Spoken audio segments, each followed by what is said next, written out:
ਉਹ ਮੈਂ ਉਹਦੀਆਂ ਬੜੀਆਂ ਮਿੰਨਤਾਂ ਕੀਤੀਆਂ, ਬੜੇ ਤਰਲੇ ਕੀਤੇ, ਪਰ ਉਹ ਨਹੀਂ ਬਲਿਆ।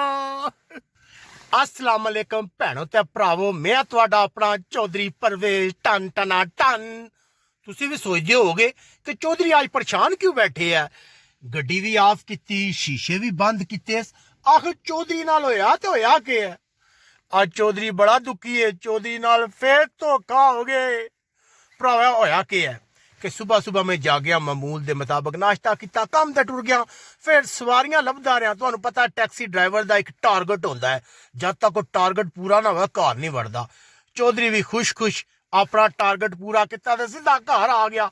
अगे देखा कि देखा आया तो सारे डेरे वाले इकट्ठे होए। मैं आख्या चौधरी दिमाग लड़ा, लगदा तेरे खिलाफ कोई केस तैयार होया, क्योंकि अक्सर चौधरी का इल्जाम होंदा कि सफाई नहीं करता या उन्हें हांडी नहीं बनाई या कोई होर मसला।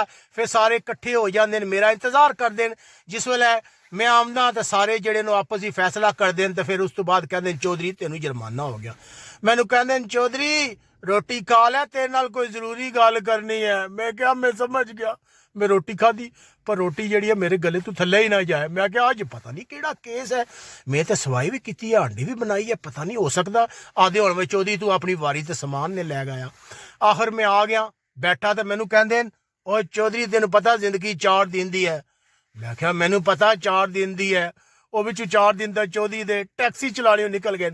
कहते ओ गल नहीं चौधरी, बड़ी सीरीयस गल है। मैं परेशान हो गई, दिमाग लड़ाया, कुछ समझ ना आवे के किता ने। मैनू कहते चौधरी असा लगना परदेस विच ही मार जाना। असा फैसला किया कि असी वापस अपने मुल्क टुर जाते हैं, उत्थे कोई रुखी सुखी खा के गुजारा कर लांगे।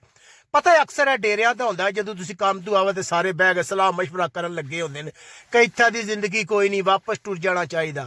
मैं अच्छा दसो क्या करना चाहिए। कहते चौधरी असा सारियां फैसला किया कि 4 दिन की जिंदगी है, वापस अपने मुल्क टुर चलिए। वैसे भी असा यूट्यूब से वीडियो देखियां जिदे दसिया गया कि अगर तुसी भेड़ां दा फार्म बनाओ तो इतने पैसे बनणगे, मुर्गियां दा फार्म बनाओ। एक बोलिया कि चौधरी तू पाकिस्तान जावे के कर सकदे। मैं क्या चौधरी ने कोई शर्म नहीं, चौधरी प्याज़ां दी रेहड़ी ला लवेगा। रेहड़ी लाने तो बाद जिहड़ा कुछ अरसे बाद कमा के दुकान खरीद देवेगा, दुकान तो बाद प्याज सप्लाई करेगा पूरे शहर में। चौधरी दे ट्राले चलणगे, कहणगे कि इस शहर में अगर चौधरी प्याज सप्लाई ना करे तो लोग हांडी ना बना सकन, भुखे मार जान। यह सारियां स्कीमां तैयार हो गई, सारे अपने अपने मशवरे देन लग पे।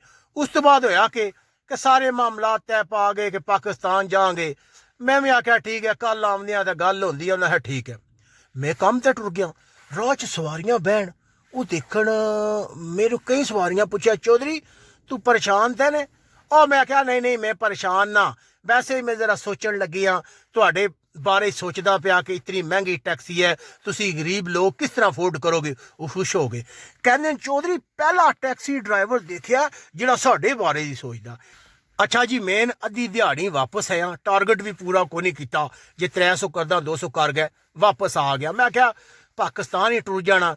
मैं क्या इस तरह कर दिया कि टैक्सी जिहड़ा मालक नहीं टैक्सी का उन्होंने पहले फोन कर दिया। मैंने फोन किया, मैं गल सुन मेरी। आदा चो साहब क्या होया, बड़े गुस्से नजर आ रहे हो। और मैं क्या चौधरी किसी की गुलामी नहीं करनी, और तू अपनी टैक्सी रख लै कोल ही, मैं तेन सुबह दे जाऊंगा, मैनू नहीं चाहिए। मैं अपने मुल्क की मिट्टी च मरना चाहता। उन्हें चौधरी सोच लै तेनू पछताना पवेगा। और मैं क्या चौधरी फैसला कर लवे तो फिर कदे पीछे मुड़ के नहीं देखा, सुबह तेरी टैक्सी लभ जाएगी। अच्छा जी, मैं वापस घर आया, देखा अद्धी दिहाड़ है, घर कोई बंदा भी नहीं।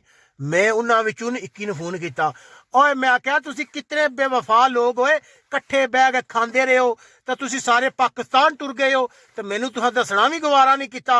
हुण मैं कल्ला जागा। उन्हें है चौधरी केड़ा पाकिस्तान। वो चौधरी असी तो सारे कम ते गए आ। मैं कम ते मैं क्या तुसां तो राती क्या नहीं सी कि 4 दिन की जिंदगी है। उन्हें क्या चौधरी तू भी निरा भोला है, वो तो असा दिल हल्का करने वास्ते तेन क्या सी ना कि असी पाकिस्तान जाएंगे। इस तरह पाकिस्तान थोड़ा जान होंदा। असी लाखां रुपया ला गए हैं, पिछे माँ बाप ने सारिया की साडे ते नजर है। असी किस तरह सारा कुछ छड्ड के वापस जा सकते हैं, असी तो सोच भी ना सकते। वो मैं क्या तो तुसा चौधरी नूं क्यों धोखा दिता। वो चौधरी का टैक्सी वाले मालक नूं भी जवाब दे बैठा, हुण क्या करेगा। उन्हें आखिया चौधरी तू जान, तेरा काम जाना। बाबा जी चौधरी परेशान हो गया, कोई समझ ना आवे, एक रंग आवे एक रंग जाए। मैं फौरन टैक्सी वाले मालक ਨੂੰ फोन किया, मैं चौधरी साहब आदा चौधरी साहब सुनाओ। ਉਹ मैं कहा नहीं नहीं मैं ना चौधरी तू ही चौधरी है यार, ਉਹ ਅਸਲ ਵਿੱਚ ਮੇਰੇ ਕੋਲ ਗਲਤੀ ਹੋ ਗਈ ਹੈ ਤੇ ਮੈਂ ਟੈਕਸੀ ਸੁਬਾ ਚਲਾਉਣਾ। ਕਿਹਾ ਨਹੀਂ ਨਹੀਂ ਚੌਧਰੀ ਹੁਣ ਨਹੀਂ, ਹੁਣ ਤੂੰ ਟੈਕਸੀ ਵਾਪਸ ਦੇ ਗਿਆ ਜਾ। ਉਹ ਮੈਂ ਉਹਦੀਆਂ ਬੜੀਆਂ ਮਿੰਨਤਾਂ ਕੀਤੀਆਂ, ਉਹਨਾਂ ਹਾਂ ਨਹੀਂ ਚੌਧਰੀ ਅੱਜ ਤੋਂ ਬਾਅਦ ਤੈਨੂੰ ਟੈਕਸੀ ਨਹੀਂ ਦੇਣੀ, ਤੂੰ ਪੈਦਲ ਹੀ ਫਿਰੇਗਾ।